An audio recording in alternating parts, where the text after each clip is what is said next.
Kasus orang-orang yang tidak kuat menjadi kaya.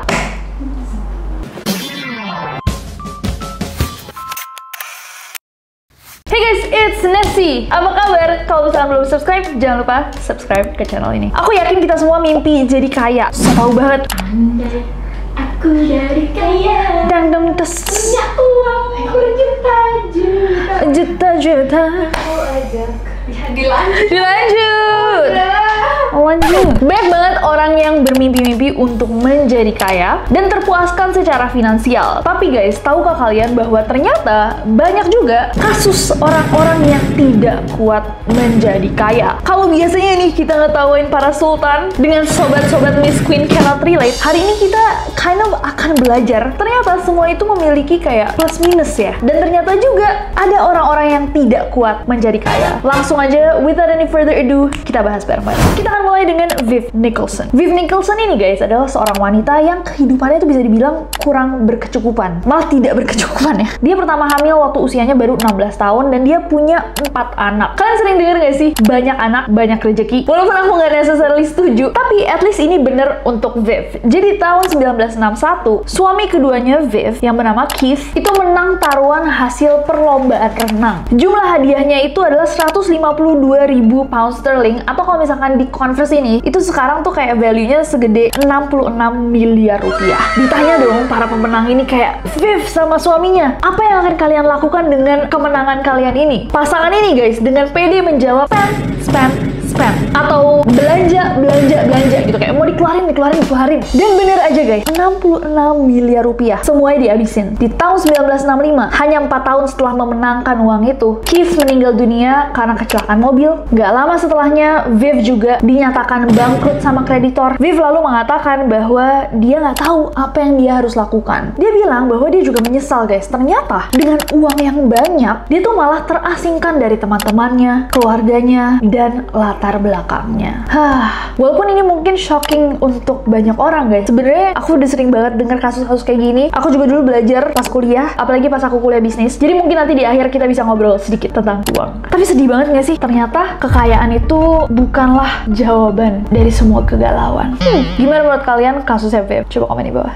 Next ada Eike Batista. Eike Batista ini adalah seorang pengusaha dari Brazil guys. Dia tuh kelahiran tahun 56 dan dia bisa dibilang kaya banget. Bahkan di tahun 2010, Eike ini masuk ke dalam jajaran 100 orang paling berpengaruh di dunia versinya Forbes. Di tahun 2012, dia menjadi orang terkaya ke-7 di dunia dengan jumlah kekayaan sebesar 35 miliar US dollars. Oh my god. Ini kayaknya kalau dikonversi ke rupiah aku nggak bisa bacanya deh, saking banyaknya nol. Sekitar 470 triliun.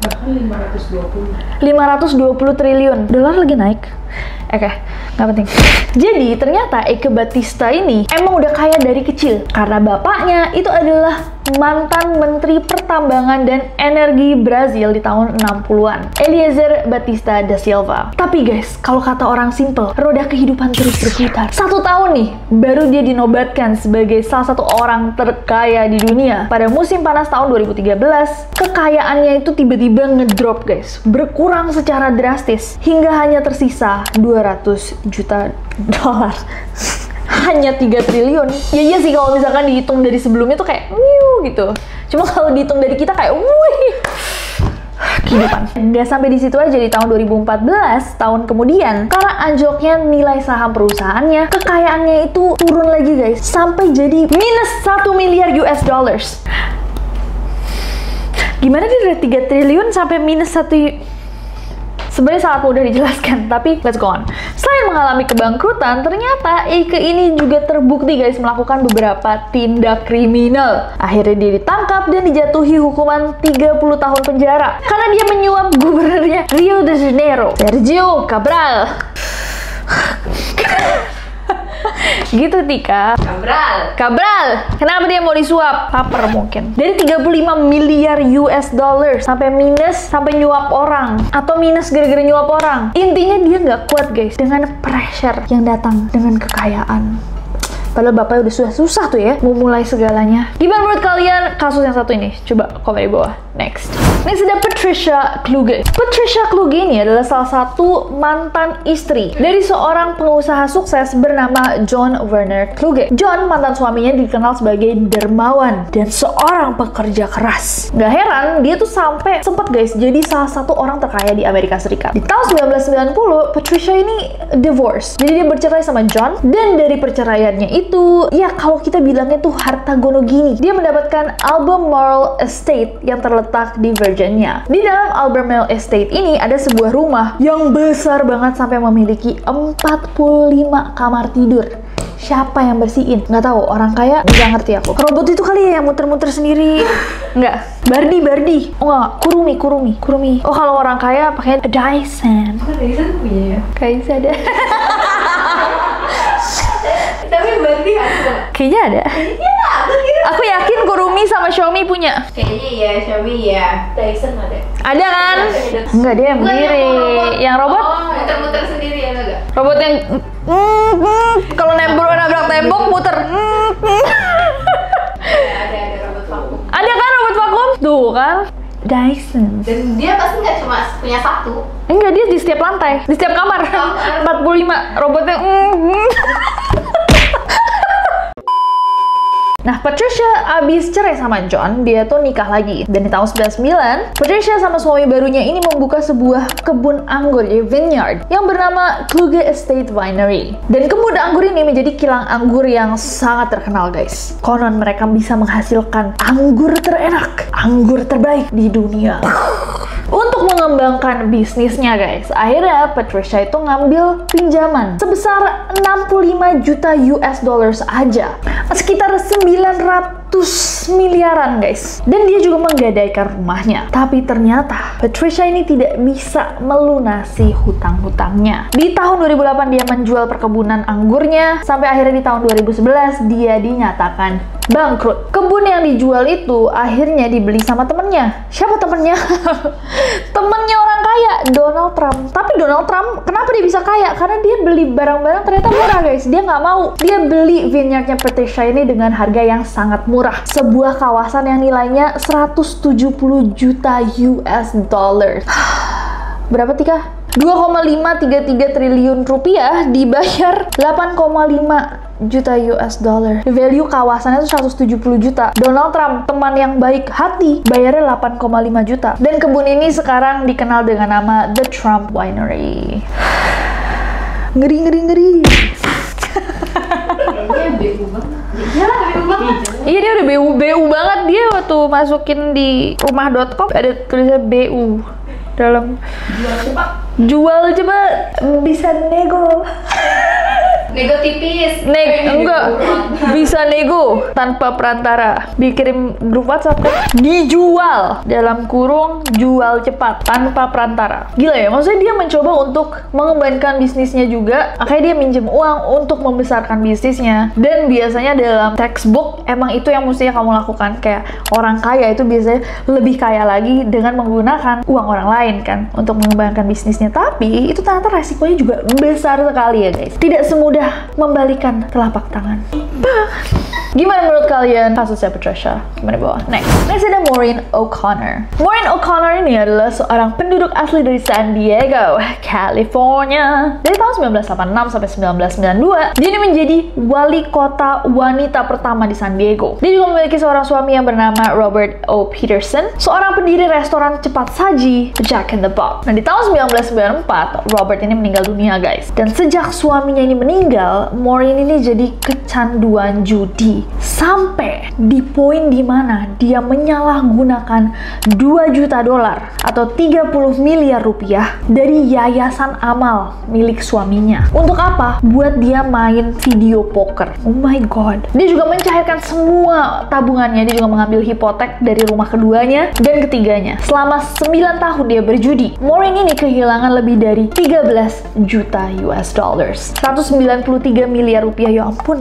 Di list ini tuh aku ngerasa kayak ada ya uang-uang sebesar ini, hebat. Wow. Sebenarnya Maureen katanya tuh berusaha untuk melunasi hutang-hutangnya, tapi dia tuh mendapatkan tuduhan atas penipuan. Nah, waktu masalah ini, pengacaranya Maureen itu menjelaskan bahwa kecanduannya Maureen terhadap judi itu dikarenakan tumor di kepalanya. Jadi dia punya tumor otak dan katanya itulah alasan kenapa dia bisa jadi kecanduan judi. Karena alasan ini, I guess kayaknya pengacaranya emang bagus banget ya. Sampai pada tahun 2015, hakim secara resmi mencabut semua dakwaan terhadap Maureen. Tapi guys, I know ini klise banget ya, tapi judi itu serem banget dan emang bener-bener bisa adiktif. Jauhilah judi, percayalah, jauhilah judi. Next. Oke guys, dan yang terakhir ada kasusnya Jack Whittaker. Jack Whittaker ini adalah seorang pengusaha industri konstruksi West Virginia yang bisa dibilang cukup sukses dan kaya. Di tahun 2002 nih guys, Jack ini memenangkan lotre dengan jumlah yang sangat-sangat besar. Hadiahnya itu sekitar 315 juta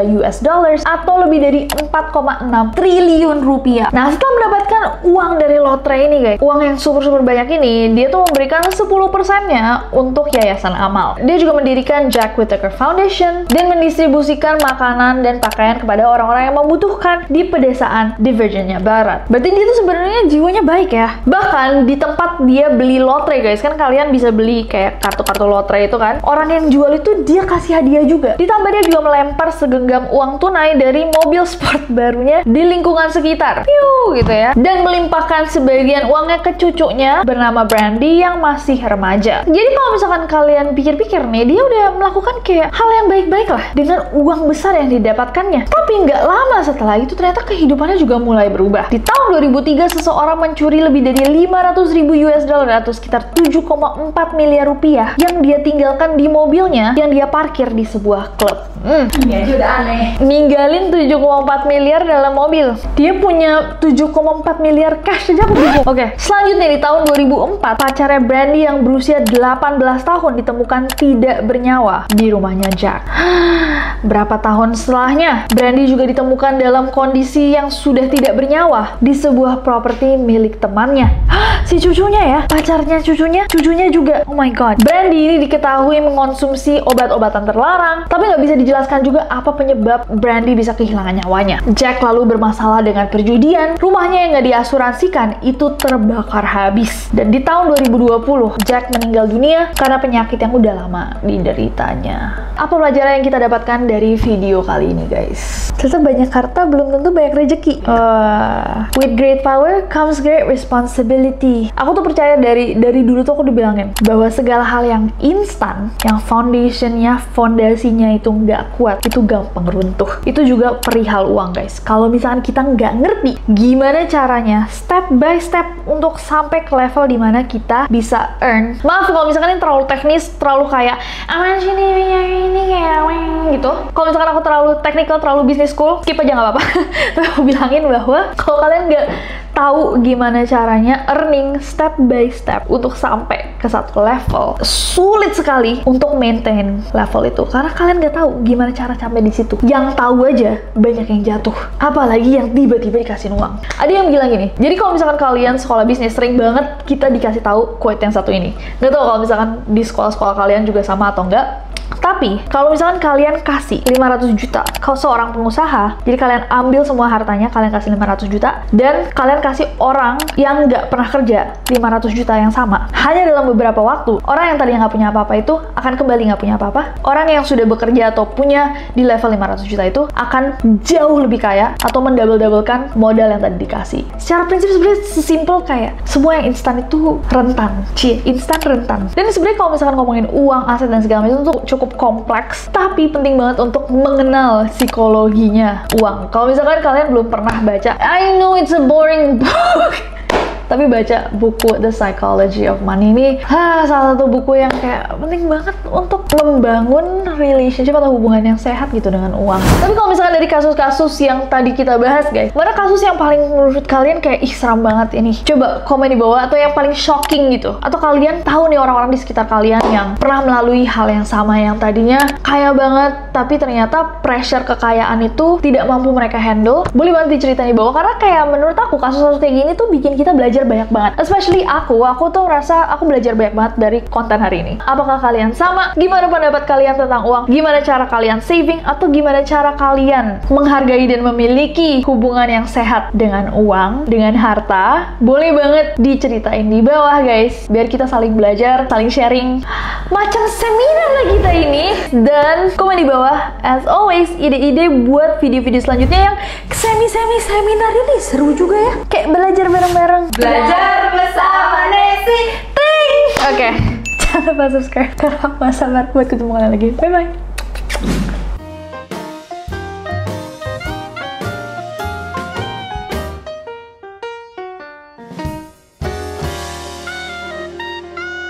Semangat dalam menjalani ini. Aku udah gak hafal intro kita. Dan rumahnya yang gak diinsuransikan, yang gak diasuransikan. Terima kasih teman-teman, karena menyuap gubernur Rio de Janeiro. Karena dia menyuap gubernurnya Rio de Janeiro. Gimana sih ngomongnya Rio de Janeiro?